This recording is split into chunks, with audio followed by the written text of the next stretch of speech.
Welcome to my getting ready for Christmas vlog, and the first step for getting ready is always putting away all of my favorite fall decor. Hey, I'm Amy and I love reading, reality TV, and running. I'm the mom to 2 daughters with a 5-year age gap and who come from 2 different cultures. And I'm Zoe. Cooking, baking, gardening, and shopping are the things I like to do during my spare time. I have a son and a daughter with a 5-year age gap who also come from 2 different cultures.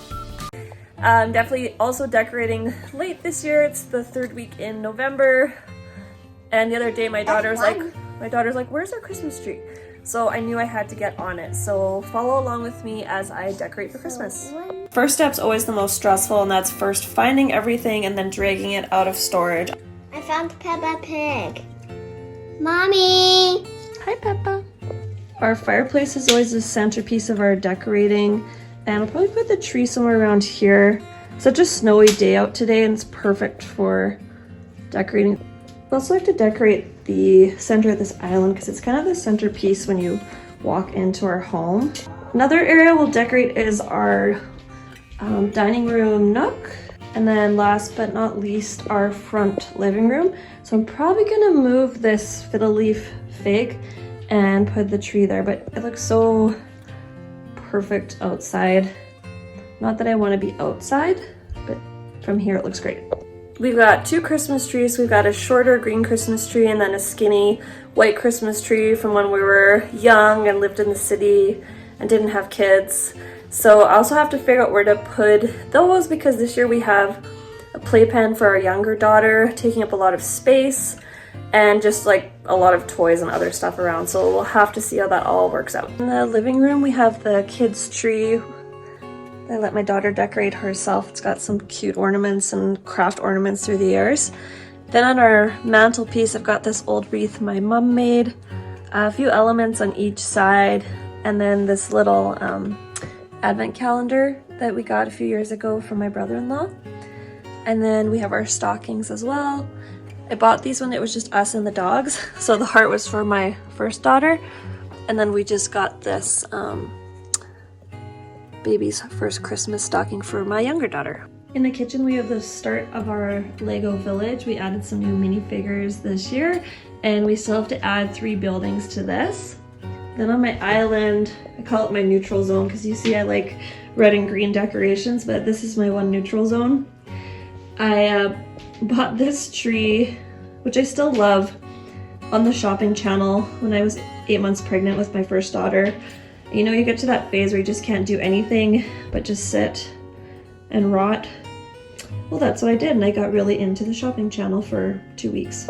Here's my whipped drop shortbread cookies. This is my grandma's recipe, and one thing about it is you need to mix it for a while. Like my grandma's tip was always to mix it for 10 minutes. My dogs are already pouting, but I'm not letting them taste test the cookies. So I want to share highlights of some of the things I baked. Number 1 is mincemeat tarts, which I do every year. I'd say the family's pretty split on who likes them or not, but I love them, so they continue on. The next thing I tried was new this year. It was a stuffed cookie. My daughter had so much fun making these. You just put different things like chopped up candy bars, mini marshmallows, chocolate chips. You can even put peanut butter or chocolate sauce inside, and they're absolutely delicious. The last thing I made were candy cane meringues. I love these because they look so beautiful and you can add just a couple drops of food coloring to make them really special. Here I am, so proud with all of my creations. A couple of tips I want to share with you for a big Christmas bake is choose recipes that you can freeze as much as possible.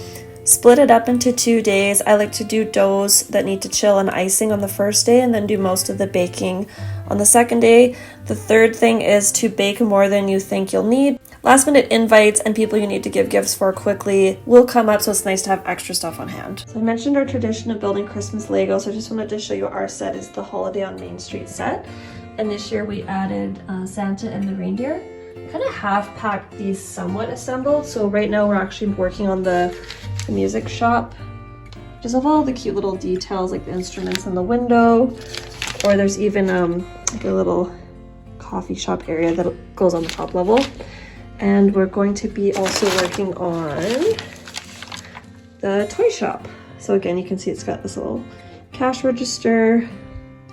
But you know, more than anything, I just love the tradition of building this with my daughter. So one of the things I want to talk about is how we organize our time, because as you might know, we have 2 kids and things can get a little sticky when you're trying to take everyone into account. So what our situation is we've got an aunt and an uncle, so my brother and his wife, and both sets of parents here in town.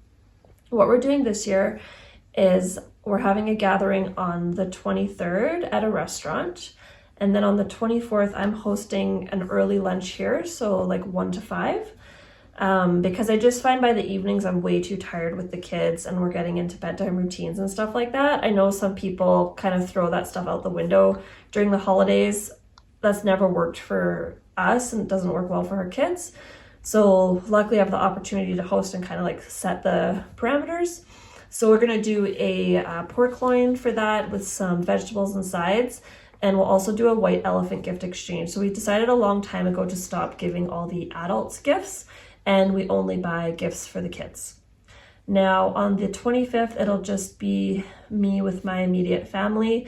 I might stop by my parents' house later that day if I feel like it, but I'm the kind of person that likes to stay in my pajamas all day on Christmas. I really don't want to go anywhere if I don't have to. I don't want to dress up if I don't have to. Just be as lazy and cozy as possible. And then we're in Canada, so we have Boxing Day, which is also a major holiday here, on the 26th. And our plan is to drop the kids off with my parents for a couple of hours, and my husband and I will go for lunch and some shopping together. And so it's a couple of weeks before Christmas, and I'm feeling really good about the plan this year. I think a couple of weeks ago when we were organizing all the plans, things felt a little bumpy at times. And if you're going through that right now, I just want to let you know that it's pretty normal part of Christmas, even if it's the same people every year, same places every year. Christmas just has a way of bringing up stress and emotions, money stuff, tradition stuff. So if you have your Christmas meltdown moment, it's okay. Been there, done that myself. I just want to share a couple of things that have helped make Christmas a little bit easier for me over the years. I'm not going to say stress-free because that would be a lie. One of the things I don't enjoy doing is wrapping gifts, and I don't enjoy like cleaning up all the garbage of the gifts on Christmas Day as well. So I've actually bought a couple of years ago these reusable gift bags. They're just like a cotton bag. And I just love how simple it is to throw everything in there. I like how they look under the tree, and I like that it's sustainable as well. Another thing that I like to do is come up with my menus and my baking plan really early. So like I said, we're hosting this lunch, and I talked to my husband already, very early December about what do we want to cook, where are we buying the ingredients for. Like, so for example, we've got our eye out on a tenderloin at Costco, just stuff like that. Like as much as you can do in advance, just do it. And for the month of December, honestly, I'll probably put half hour aside every day just to chip away at something, whether it's like wrap a few gifts, put them away for the kids, or figure out what the stocking stuffers are going to be. My last tip is to get the whole family involved. Don't feel like you're the only one responsible for creating the holiday magic. My daughter loves to bake with me, so for today when we were making mincemeat tarts, I had her spoon all the filling of the tarts into the tarts. That probably saved me half an hour. My husband was helping wash up dishes while I was baking today, and just helped with our younger daughter while I was busy in the kitchen. I also assigned my husband to shop for all the stocking stuffers because it's not something that I care about particularly, and it's just like a fun thing. So I'm happy to just let him do his thing with that. So if you're feeling a lot of pressure, try to find these little ways to simplify it for yourself so that you're getting a lot of enjoyment out of the holidays. I'll say too, one thing I don't love to do is a ton of outings. Like, I remember the first year my daughter was born, we went to everything, like every Christmas event, every Christmas exposition or whatever, we went to it. And like, I just realized I hate finding the crowds. I don't enjoy doing any of that stuff. So I focused more on connecting with friends and family. Before I go, I wanted to share with you the final decorations in my home.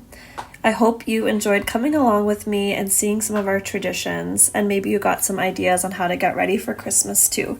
Wishing everybody a very Merry Christmas, and we'll see you in the next video.